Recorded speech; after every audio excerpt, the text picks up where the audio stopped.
போருப்பு துறப்பு.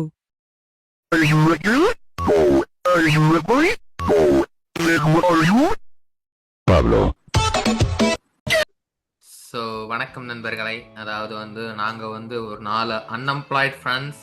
அதாவது கூலி ரிலீஸ் ஆச்சு. கூலிக்கு நாங்கள் ஆன்டிசிபேட்டடாக இருந்தோம். கூலி ஓகே அப்படி இருந்துச்சு. ஓகே கூலி வந்துருச்சு. அடுத்தது என்னென்ன படங்கள் வரப்போகுது அதை பற்றி ஒரு சின்ன நேர்காணல். அடுத்தது நம்ம தலைவர் இருக்காரு, நம்ம ஏஆர்எம். அவர் சிவகார்த்திகேயனை வச்சு ஒரு படத்தை குக் பண்ணிருக்காரு. அவருக்கு ஜிபே வச்சது இல்லையா, அந்த மாதிரி ஒரு படம். எனக்கு ஏஆர் முருகதாஸ் படம் மேல எனக்கு நிறைய நம்பிக்கை இருக்கு. ஏன்னா அவர் இதுக்கு முன்னாடி சிக்கந்தர் படம் பீக் படம். ஓகேவா, அவர் எடுத்ததுலே எனக்கு பெஸ்ட் படம் சிக்கந்தர். அவரு கெரியர் பெஸ்ட் படங்கள். அடுத்து முன்னாடி எடுத்த 2 படங்களும் கெரியர் பெஸ்ட் படங்கள். தர்பாரா இருக்கட்டும், சிக்கந்தரா இருக்கட்டும், ரெண்டுமே கெரியர் தர்பார்ல அந்த சீன் வரும் சார். அந்த கார் ஆக்சிடென்ட் ஆகி அவர் தலையில அடிபட்டு இறந்து போவா. அந்த சீன் நான் தியேட்டர்ல அழுத, கண்ணீர் வடிந்தது. தர்பாரை பத்தி கருத்துக்கள் சொல்லதோட எனக்கு நம்ம முருகன் நாளனை பத்தி ரொம்ப ஒரு பெரிய கருத்து இருக்கு. என்ன தெரியுமா, நம்ம தமிழ் இண்டஸ்ட்ரியிலே நம்ம முருகதாஸ் மாதிரி ஒரிஜினல் ஸ்கிரிப்டை யாராலையுமே எடுக்க முடியாது. அவர் எந்த லெவலுக்கு சூப்பரா எடுப்பாருன்னா, அவர் எடுத்த கஜினிய பார்த்து ஹாலிவுட்லயே ஒருத்தன் காப்பி அடிச்சிருக்கான். என்னப்பா நீ கேட்டிருந்தா, அன்பா கேட்டிருந்தா தந்திருப்பாங்க. என்ன பெரிய கிறிஸ்டோபர் நோலன். இன்டர்ஸ்டெல்லார்லாம் ஒரு படமா? டிக் டிக் டிக் பாத்திருக்கியா? அதுல வேற எஸ்கே நடிக்கிறாரு. எஸ்கே கடைசியா நடிச்ச படம் நல்லா இல்ல அவ்வளோ. அமரன் அவ்வளவு நல்லா இல்ல. ஆமா, அமரன் சேச்சே. அதுக்கு முன்னாடி ஒண்ணு நடிச்சாரு ப்ரோ, பிரின்ஸ். வேற லெவல், வேற லெவல் ப்ரோ. தியேட்டர்ல எல்லாரும் புளிங்க சிரிக்கிறோம். பிரின்ஸ்க்கு ஆஸ்கார் கிடைக்கும்னு எதிர்பார்த்தேன். அப்படி ஜஸ்ட்ல மிஸ் ஆயிட்டு. ஒரு 500 crores தொட்டுக்கணும். அதுல 1 0 காணாம போயிடுச்சு. பரவாயில்ல, இருக்கட்டும். அது அடுத்த வாட்டி நம்ம எடுத்துக்கோம். இல்ல 2 0 காணாம போயிடுச்சுன்னு நினைக்கிறேன். அடுத்தது நம்ம ஆந்த வேலை இட்லி கடை. நம்ம தனுஷ், அதாவது தனுஷ் மாதிரி ஒரு டைரக்டர் இனிமே பிறந்துதான் வரணும். அதாவது அவர் எடுத்த படம் வரவும் முடியாது. That's the thing. அவர் இன்னும் யாரும் வரவும் முடியாது. Imagine at the age of 40 getting a girl. அதாவது தலைவர் நீக்குன்னு ஒரு படம் எடுத்தாரு. அதாவது யங்கர் ஜெனரேஷன், அதாவது நம்ம ஜெனரேஷன்லாம் பார்த்து இன்ஸ்பயர் ஆக வேண்டிய ஒரு படம். அதாவது அந்த மாதிரி படத்துல எனக்கு தெரிஞ்சு நம்மள கரெக்டா இன்டர்பிரேட் பண்ண படம்னா அந்த ஒண்ணுதான் நினைக்கிறேன். ரொம்ப ரிலேட்டபிளா இருக்கு. ரொம்ப ரிலேட்டபிள். அதாவது எப்படின்னா, நம்ம வாழ்க்கையில எதெல்லாம் நம்ம மிஸ் பண்ணிட்டு இருந்தோமோ அதெல்லாம் பார்த்து கத்துட்டு அவேர் ஆகணும் அப்படின்னு சொன்னாரு. அதுவும் அந்த ஒரு ஹீரோனா வேற மாதிரி ஆக்டிங், வேற மாதிரி. எங்களுக்கு எல்லாம் பார்க்கும் போது ரொம்ப ஐயோ, இந்த மாதிரி ஒரு பொண்ணு நம்ம வாழ்க்கையில வராதா, வந்தா நம்ம வாழ்க்கையை எவ்வளவு நல்லா இருக்கும் அப்படிலாம் தோண ஆரம்பிச்சிட்டு எங்களுக்கு. என்ன பெரிய சீதாராமம் அலைபாயுதே. நீக்கு அனிகா தெரியுமா? நீ படத்துலதான் நம்ம தனுஷ் எவ்வளவு பெரிய சயின்டிஸ்ட்ங்கிறத நம்மளுக்கு நிரூபிச்சிருக்காரு. நம்ம ஸ்கூல்ல எல்லாம் லா ஆஃப் கன்சர்வேஷன் ஆஃப் மாஸ்ன்னு ஒண்ணு படிச்சிருப்போம். அந்த லா ஆஃப் கன்சர்வேஷன் ஆஃப் மாஸே தனுஷ் முறியடிச்சிருப்பாரு. எப்படின்னா, நடு ராத்திரி ஒரு பீச்ல இருப்பாங்க, பக்கத்துல சூப்பர் மார்க்கெட் எங்கேயுமே இருக்காது. அங்க திடீர்னு ஒரு பேன் வந்துரும், திடீர்னு மீன் வந்துரும், திடீர்னு மீன் மசாலா வந்துரும். தலைவன் அந்த ஸ்பாட்லயே ஒரு மீன் குழம்பு. இல்ல, இப்படிப்பட்ட கண்டுபிடிப்புலாம் யாரால இதெல்லாம் தனுஷ்னால மட்டும்தான் முடியுமா? அவ்வளவுதான். மாஸ்டர் பீஸ்னா இப்படிதாங்க இருக்கணும். என்னங்க பெரிய மார்டின் காட்சி, என்னங்க பெரிய மணிரத்னம், தலைவன் தனுஷ் தெரியுமா? என்ன பெரிய வெற்றிமாறன், என்ன பெரிய அசுரன், வட சென்னை வெற்றிமாறன். நான் சொல்றேங்க, வட சென்னை, இந்த அசுரன், ஆடுகளம் எல்லாம் தனுஷ் எழுதி கொடுத்த ஸ்கிரிப்ட் தான் எனக்கு தெரிஞ்ச வரைக்கும். தனுஷ் நடிச்சிருக்காரு, தனுஷ் எழுதி கொடுத்த ஸ்கிரிப்ட், தனுஷ் தான் ஸ்கிரீன் பிளே பண்ணிருக்காரு. ஓகேவா, அதனாலதான் படம் இல்ல. வெற்றிமாறன் எனக்கு விடுதலை பார்ட் 1 பார்ட் 2 என்னங்க படம். தனுஷ் இல்லாம ஒரு படமும் நல்லா இருந்திருக்கு. விசாரணை என்னங்க படம்.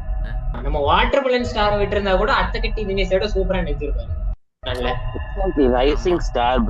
என்னங்க நீங்க ரஜினி, என்னங்க கூலிக்கு நீங்க 200 கோடி சம்பளம், என்னங்க லோகேஷ் கனகராஜ் 50 கோடி, எங்க தலைய நீங்க இவ்வளவு கம்மி சம்பளம் கேட்டு நீங்க கொடுக்காம இருக்கீங்க. ரொம்ப வருத்தமா இருக்கு. இதெல்லாம் கண்டிக்கப்பட வேண்டிய விஷயம். ஆமா, எங்க நடிப்பு அரக்கனோட இன்ஸ்டா ஐடியை பேன் பண்ணிட்டீங்களாமே. எப்படி பண்ணலாம்?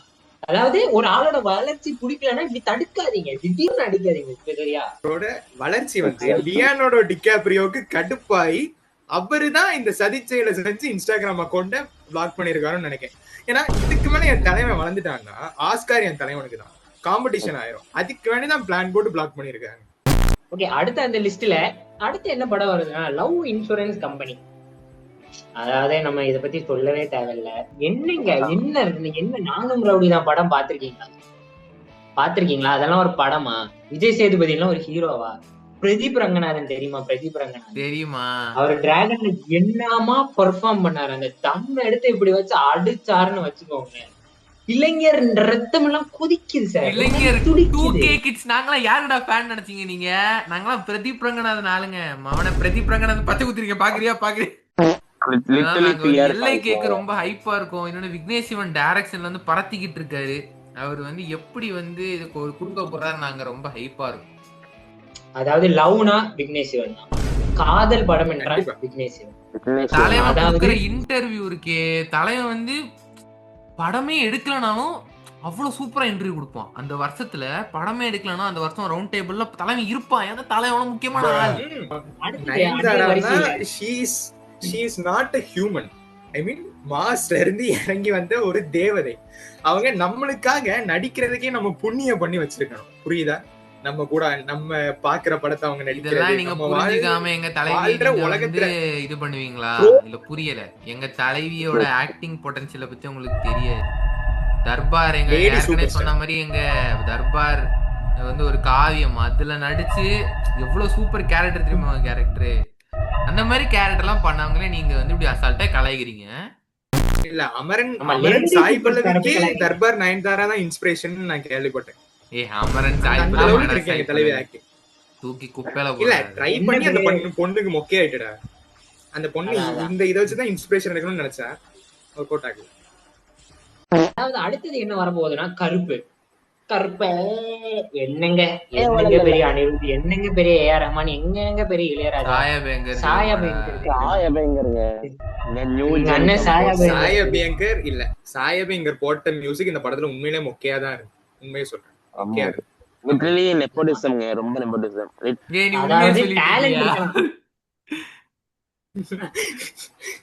அதாவது வந்து நாங்க சாயபேங்கருக்கு ஒரு டைட்டில் வைக்கலாம்னு இருக்கோம். நீங்களாம் வந்து ஆக்டர்ஸ் தான் டைட்டில் கொடுப்பீங்க, தளபதி தலைவர்னு. நாங்க வந்து மியூசிக் டைரக்டர் சாயபேங்கருக்கு நாங்க ஒரு செல்ஃப் மேட் சாயபேங்கர் நாங்க ஒரு டைட்டில் கொடுக்கலாம்னு இருக்கோம். இல்லையா நண்பர்களே? இனிமேல் நாங்க அவரை வந்து செல்ஃப் மேட் சாயபேங்கர் தான் கூப்பிடுவோம். நாங்க வந்து வன்மயகர வீடியோல வந்து சாயபேங்கரை கொஞ்சம் கழுவி ஊத்திருப்போம். அதுக்கு வந்து அவரோட சப்போர்ட்டர் கமெண்ட்ஸ்ல வந்து எப்படி நீங்க இங்க தலைவனை பத்தி பேசலாம் அப்படிலாம் ரொம்ப ஆவேசப்பட்டாரு. ஸோ அதனால எங்களுக்கு புரியுது சாயபேங்கர் வந்து எவ்வளவு பெரிய ஆளுன்னு. ஸோ நாங்க தெரியாம பேசிட்டோம், அதுக்கு மன்னிப்பு கேட்டுக்கிறோம். மன்னிச்சிரு. இல்ல செல்ஃப் மேட் ஸ்டார்னு சொன்னதான் ஞாபகம் வருது. இன்னொரு சூப்பர் ஸ்டார் வளர்ந்து வர்றாரு, சூர்யா விஜய் சேதுபதி. அவரை பத்தி நம்ம எதுவுமே சொல்லலையே. அவரை பத்தி பேச தவிர்த்துலாமே. அவரை பேசுறதுக்குலாம் நமக்கு வந்து இது கிடையாது, நமக்கு வந்து தகுதி இல்லை. அந்த இடத்துக்கு நம்ம இன்னும் போகல. நம்ம இன்னும் கொஞ்சம் வளரணும்.